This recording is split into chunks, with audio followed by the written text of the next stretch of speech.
নমস্কার বন্ধুরা, welcome to learning cap. চলে এসেছি নতুন একটা ভিডিও নিয়ে। আজকের ভিডিওর মূল বিষয়বস্তু হচ্ছে ডাব্লিউবিপি এবং কেপি। ডাব্লিউবিপি এবং কেপি সম্পর্কে আজকে বলবো, আর আজকে এটাও বলবো ডাব্লিউবিপি এবং কেপিতে মাত্র তুমি 1000 টাকা খরচা করে, অর্থাৎ 3টে বই কিনবে। ব্যাস এই 3টে বই কিনলেই কিন্তু হয়ে যাবে। যাদের লক্ষ্য ডাব্লিউবিপি এবং কেপি হওয়ার, তারা এই 3টে বই কিনে পড়াশোনা করো। আর তোমাদের এক্সট্রা কোনো বই কিনতে হবে না। আর কি কি করতে হবে শুধু এই জিনিসগুলো বলে দেবো। কোথাও কোনো স্যারের কাছে বা কোনো কারোর কাছে যেতে হবে না, নিজেরা বাড়িতে বসেই কিন্তু ক্র্যাক করতে পারবে ডাব্লিউবিপি এবং কেপি। যারা ভয় পাচ্ছ যে আমাদের কাছে প্রতি মাসে মাইনা দেওয়ার টাকা নেই, বা এরকম বড় বড় কোর্স পারচেস করার টাকা নেই, তাদের কোনো সমস্যা নেই। অনেকেই তোমাদের ভয় দেখাবে ইউটিউবে বা অনেক জায়গায়, যে তোমরা এই কোর্স কিনলে না কিনলে মিস করবে, বা এই কোর্স না কিনলে মিস করবে, এইখানে না আসলে চাকরি হবে না, 100% আমরা চাকরি দিই। এরকম কোনো ব্যাপার না।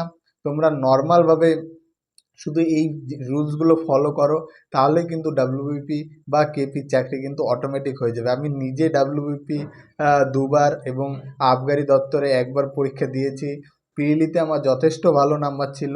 যথেষ্ট ভালো নাম্বার পেয়েও কিন্তু আমি মাঠে সেরকম ভালো না হওয়ায়, যার জন্য আমি পিএলির পরেও কেটে গেছি। তো আমি যেহেতু আমি মাঠে অতটা ভালো নই, তো মাঠের কথা আমি বলবো না, কিন্তু পরীক্ষা যেহেতু আমি দিয়েছি, আমার পরীক্ষা দেওয়ারও এক্সপিরিয়েন্স আছে।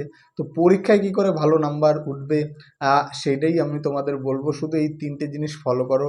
কারণ ডাব্লিউবিপিতে তুমি যদি দেখো, রিজনিং এবং ম্যাথের কিন্তু একটা বিরাট হিউজ পরিমাণ একটা নাম্বার থাকে। তো তোমাদের প্রথমেই মাথায় রাখতে হবে যে রিজনিং আর ম্যাথ কিন্তু তোমাদের ভালো করে করতে হবে।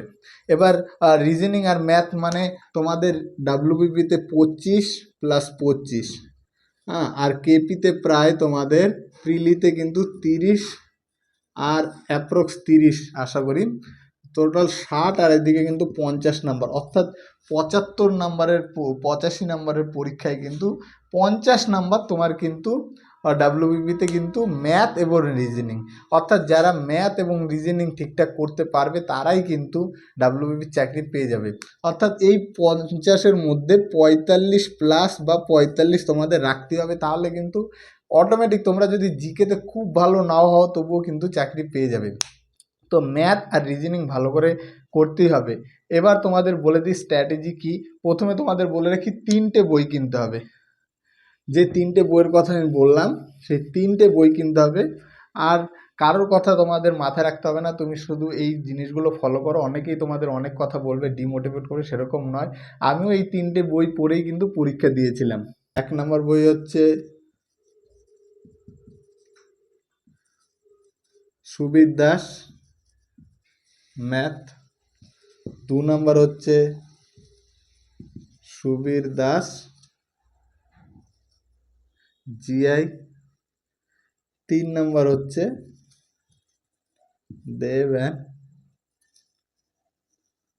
দত্ত ইয়ার বুক। ব্যাস এই 3টে বই শুধু তোমাদের কিনতে হবে, তাহলেই কিন্তু তোমাদের কিন্তু ডাব্লিউবিপি ক্র্যাক হয়ে যাবে। এই 3টে বই কিনতে। এবার তোমাদের অনেকেরই বলতে পারো যে এই 3টে বই সাথে ইংরেজি আছে দাদা। তো সবই বলবো। প্রথমে বলে রাখি, ম্যাথ আর রিজনিং কিন্তু খুব ভালো করে করতে হবে। তোমরা অনেকেই আছো যে বলো যে দাদা ম্যাথ আর রিজনিং কোন কোন চ্যাপ্টারগুলো বেশি করে করব, কোন কোন চ্যাপ্টারগুলো কম করে করব। ডাব্লিউবিপিতে ম্যাক্সিমাম পাটিগণিতের অঙ্কই বেশি আসে, কিন্তু তোমাদের সেইভাবে মেন্টালিটি নিয়ে চলবে না। কারণ পাটিগণিত করলেই ম্যাক্সিমামটা কিন্তু কভার হয়ে যায় ডাব্লিউবিপিতে, কিন্তু মেন্টালিটি তোমাদের হাই রাখতে হবে যে কোনো কিছু ছাড়বো না, আমরা ম্যাথটা পুরোটা ভালো করে শিখবো। যদি ম্যাথটা পুরোটা ভালো করে শেখো, তোমাদের এখন হয়তো বয়স কম, বা অনেক পরিস্থিতির চাপে তোমাদের অনেক কিছু মনে হচ্ছে, পরে কিন্তু তোমাদের কি মনে হতে পারে যে না, আমরা হয়তো ডাব্লিউবিপি হয়ে গেছি, এসআই হব, বা ওয়্যারলেস অপারেটর হব, এগুলো কিন্তু, বা দিল্লি পুলিশের এসআই হব, এইগুলো হব। তাহলে কিন্তু তোমাদের ম্যাথ ভালো করে শিখতে হবে। যেহেতু ম্যাথ শিখছো, আমি বলবো কোনো রকম জিনিস বাদ দিয়ে পড়বে না, সব ম্যাথ শেখার চেষ্টা করো, তাহলে কিন্তু তোমাদের কিন্তু আরও ভবিষ্যতে এগিয়ে যেতে সুবিধা হবে। কারণ তোমরা এখনো নিজেরাও জানো না লক্ষ্য কী। হয়তো ডাব্লিউবিপি পেয়ে গেলে তোমার আরও লক্ষ্য হতে পারে এসআই বা আরও উপরের পোস্টে, ডাব্লিউবিসিএস এর পোস্টও হতে পারে। তো লক্ষ্য যখন এখন নির্দিষ্ট সেরকম নয়, তো সেই হিসাবে কিন্তু বলছি যে যখন প্র্যাকটিস করতেই হবে, আমার ম্যাথ শিখতেই হবে, তাহলে কেন আমি পুরোটা শিখবো না। তোর সুবীর দাস আর সুবীর দাসের ম্যাথ বুক আর সুবীর দাসের জিআই বুকটা পুরো ভালো করে ফেলো।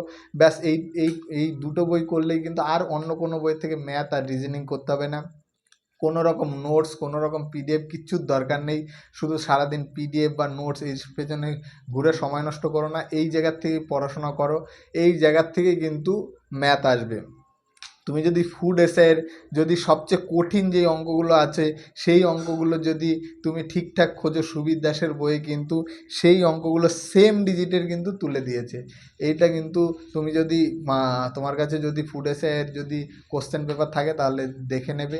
তো তার জন্য বলছি এই ম্যাথ আর রিজনিংটা ভালো করে করো, যাতে ম্যাথ আর রিজনিংয়ে কিন্তু 90%-এর ওপরে নাম্বার থাকে, অর্থাৎ পার্সেন্টেজ যদি করি 90%-এর ওপর নাম্বার থাকে। তাহলে তুমি যদি জিকে ভালো মতো নাও পারো তবুও কিন্তু চাকরিটা পেয়ে যাবে। তো তার জন্য বলছি ম্যাথ আর রিজনিং আবারও বলছি ভালো করে করতে হবে। আর কোথা থেকে করবো, অনেকে আছে নতুন শুরু করতে জানো না, যে কোনো ইউটিউব চ্যানেল থেকে তুমি দেখলেই এখন সার্চ দিলেই প্রতিটা চ্যাপ্টারের প্রতিটা অঙ্ক কিন্তু ভালো করে বুঝিয়ে দেওয়া আছে।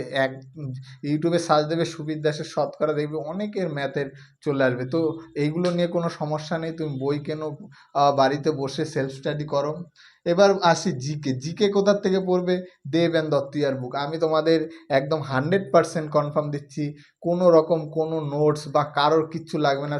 তুমি শুধু এই বইটা পড়ো, এর বাইরে একটাও জিকে আসবে না। আর শুধু লাস্ট 6 মাসের কারেন্ট অ্যাফেয়ার্স তোমার যে কোনো আলাদা আলাদা জায়গা থেকে, ইউটিউব বা অন্যান্য জায়গার থেকে কিন্তু দেখে নিতে হবে। বাকি যত জিকে আছে কারেন্ট অ্যাফেয়ার্স বাদে একটা জিকেও তোমার এই বইয়ের বাইরে আসবে না। তো আমি জানি এই বইয়ের বাইরে আসবে না, কেন আমি অন্য বই বা অন্য পিডিএফ খুঁজবো? তো আমি তোমাদের গ্যারান্টি দিচ্ছি এর মধ্যেই আসবে। তো এত আলাদাভাবে 500 টাকা বা 600 টাকা দিয়ে কোনো কোর্স পারচেস করার কোনো দরকার নেই। জিকে শুধু এই জায়গার থেকে পড়বে, আর কোথাও থেকে জিকে পড়তে হবে না। শুধু লাস্ট 6 মাস current affairs, CA current affairs last 6 month, এই লাস্ট 6 মান্থের কারেন্ট অ্যাফেয়ার্স কিন্তু তোমাদের পড়তে হবে। এইটা তোমাদের বেসিক যে জিনিসগুলো আছে এইটা কিন্তু তোমাদের করতে হবে। সাথে যেটা বলে রাখি, যেটা হচ্ছে 10 নাম্বার কিন্তু ইংরেজি থাকে। তাহলে ইংরেজি কী করবে? ইংরেজি যারা পারো না বা যারা পড়তে অসুবিধা, ইংরেজির জন্য কোনো বই কেনার দরকার নেই। তোমরা ইংরেজি যত প্রিভিয়াস ইয়ারের যত ইংরেজি আছে, যত ডাব্লিউবিসিএস বা রাজ্য সরকারের যত পরীক্ষা আছে যেগুলোতে ইংরেজি এসছে, সেই ইংরেজিগুলোই শুধু দেখো। সেগুলো নেটে সার্চ দিলেও পেয়ে যাবে বা অন্যান্য জায়গা থেকে কালেক্ট করো। সেই ইংরেজিগুলো শুধু দেখলেই কিন্তু তোমাদের ইংরেজি হয়ে যাবে। মাত্র 10 নাম্বার আছে, 3-4টে এরকম ইংরেজি দেবে, সবাই পারবে। তো আরও তোমার 3 থেকে 4টে ইংরেজি পারলেই কিন্তু 6 থেকে 7 নাম্বার ইংরেজিতে চলে আসবে। তো ইংরেজি নিয়ে বিরাট হিউজ পরিমাণ পড়ার কোনো দরকার নেই। ইংরেজি প্রিভিয়াস ইয়ার দেখো, তাহলেই কিন্তু ইংরেজি হয়ে যাবে। তো এই এই শুধু এই 3টে বই, এই 3টে বইয়ের ম্যাক্সিমাম দাম কিন্তু 1000 টাকার বেশি হবে না আশা করা যায়। এই 3টে বই কিনলেই কিন্তু তোমাদের একটা ভালো সিকিউর লাইফ তৈরি হয়ে যাবে এই 3টে বই পড়াশোনা করলে। তো এত দিকে চিন্তা ভাবনা না করে এই 3টে বই কেনো এবং ভালো করে পড়াশোনা করো। ডাব্লিউবিপি বা কেপির জন্য কিন্তু অন্য কোনো কারোর কথা না শুনে তোমরা যদি তোমাদের ইচ্ছে থাকে যে ডাব্লিউবিপি বা কেপি হব, তাহলে কিন্তু তোমরা কিন্তু এইভাবে পড়াশোনা করো, এই বইগুলো শুধু পড়াশোনা করো এবং একবার ঠিকঠাক পরীক্ষা দাও। বা অন্য যে কোনো বারের যে কোনো একটা কোশ্চেন তুলে তুমি জিকেগুলো দেখো, এইটার থেকে জিকে এসছে কি না। আমি গ্যারান্টি দিয়ে বলছি তোমাদের 100% জিকে কিন্তু এই বইটার থেকেই পেয়ে যাবে। তো অন্যান্য বারের কোশ্চেন দিয়ে তোমরা মিলিয়েও নিতে পারো। তাদের কিন্তু অনেক অসুবিধা আছে ডেলি ডেলি পড়তে যাওয়া বা এদিকে প্রতি মাসে টাকা দেওয়ার সমস্যা, তারা কিন্তু অবশ্যই এই 3টে বই কিনে পড়াশোনা করো, কারণ সরকারি চাকরির বিকল্প কিন্তু এখনও আসেনি। সরকারি চাকরি কিন্তু সরকারি চাকরি হয়। তো সরকারি চাকরি বা যদি একটা খাকি বর্দি পড়ার ইচ্ছে থাকে তাহলে অবশ্যই পড়াশোনা ভালো করে করো। তো এই ডাব্লিউবিপি সিলেবাস শুধু এইগুলো করে যেতে হবে। এর সাথে তোমাদের শুধু একটা জিনিস করতে হবে, মক টেস্ট। কারণ ডাব্লিউবিপিতে কিন্তু কোশ্চেন কিন্তু খুব একটা কঠিন থাকে না, মডারেট থাকে আর নাহলে ইজি থাকে। তো কঠিন কোশ্চেন কোনো দিনই ডাব্লিউবিপিতে করে না, হয় মডারেট, অ্যাভারেজ বা ইজি থাকে। তো ডাব্লিউবিপিতে মেন সমস্যা হয় কিন্তু সময়ের, অর্থাৎ 60 মিনিটে, অর্থাৎ ডাব্লিউবিপিতে কিন্তু 60 মিনিট 60 মিনিট সময় থাকে। এই 60 মিনিটের মধ্যে কিন্তু কোশ্চেন করা এবং ওএমআরে দাগানো কিন্তু একটু সমস্যা হয়ে যায়। তো তোমরা এর জন্য কিন্তু মক টেস্ট প্রচুর পরিমাণে দাও, মানে প্রতি হয়তো 2 দিন অন্তর অন্তর করে 2টো করে বা 1টা করে মক টেস্ট দাও। এবং মক টেস্টে যেই ইংরেজিগুলো থাকবে সেইগুলো তোমাদের তাহলে কিন্তু প্র্যাকটিস হয়ে যাবে। দেখো ইংরেজিটা কিন্তু তোমাদের ওই জায়গা থেকেও প্র্যাকটিস হচ্ছে আর প্রিভিয়াস ইয়ার পড়লেও প্র্যাকটিস হয়ে যাচ্ছে। তো মক টেস্ট কিন্তু দেওয়া ভীষণই জরুরি, কারণ ডাব্লিউবিপিতে কিন্তু অনেকেই হয়তো অনেক ভালো নাম্বার তুলতে পারতো, কিন্তু তাদের ঠিকমতো প্র্যাকটিসের অভাবের জন্য কিন্তু তারা ভালো নাম্বার তুলতে পারে না। তো মক টেস্ট দেওয়াটা ভীষণই জরুরি, মক টেস্ট ভালো করে দাও। আর শুধু এই বইগুলো বারবার একবার শেষ হলে আরেকবার রিভিশন দাও, আরেকবার শেষ হলে আর বারবার রিভিশন দাও। এই বইগুলো পড়লেই বা এই বইগুলোর অঙ্ক করলেই কিন্তু তোমরা শুধু ডাব্লিউবিপি না, অনেক ভালো ভালো এক্সামও ক্র্যাক করতে পারবে যদি ঠিকঠাক খুঁটে খুঁটে পড়ো। আবারও বলছি, কোনো রকম বাদ না দিয়ে অঙ্ক করা বা বাদ না দিয়ে জিআই করা, এইগুলো নিজের মধ্যে প্র্যাকটিস করো যে একটু বেশি খাটবো কিন্তু একটু ভালো করে খাটবো, সেরকম মেন্টালিটি রেখে রাখো, তাহলে কিন্তু অবশ্যই ডাব্লিউবিপিতে সফল হবে। তো ডাব্লিউবিপির জন্য এই কটা বই আর এই লাস্ট 6 মান্থের তোমার জিকে, এই কটা পড়ো, আশা করি তোমাদের ডাব্লিউবিপি ক্র্যাক করতে অনেকটা সুবিধা হবে। তো ভালো থাকবেন, দেখা হবে অন্য ভিডিওতে। ধন্যবাদ।